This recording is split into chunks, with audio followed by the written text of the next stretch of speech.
This is Western Mass News. As state leaders struggle to get the current migrant shelter crisis under control, locally here in Western Mass, people are even being asked to offer space in their homes if they can, as more and more migrant families are looking for emergency housing. Welcome, everyone, to Western Mass News at 6. I'm Chris Pisano. And I'm Abby Carnevale. Western Mass News reporter Glenn Kittle joins us live in studio after speaking with two local organizations helping migrant families who share with us how they're taking care of families. Glenn?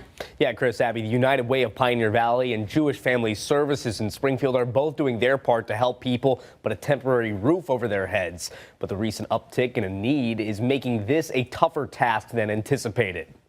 Massachusetts is hitting a limit of families registered in the state's emergency shelter system, and organizations tasked with finding them the shelter they desperately need are feeling the brunt of the migrant family wave. Mayor Dominic Sarno, speaking to Dave Madsen during this week's taping of Getting Answers, shares the struggle Springfield faces trying to help people find a place to stay after taking in nearly 300 migrant families. I have individuals here in the city of Springfield who desperately need housing, and I'll hear from them at times going, how come you can't get me housing?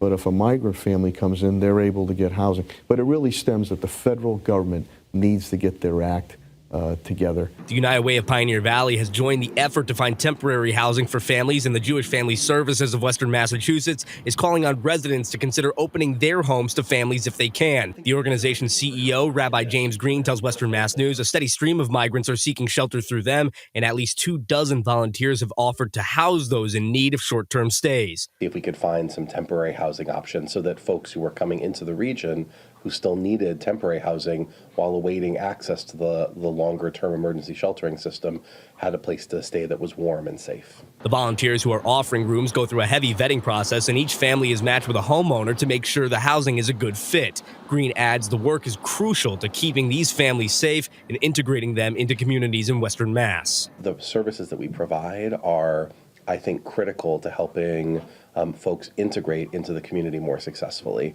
That really it's about making this investment initially for newcomers to the region so that we can see that return on investment.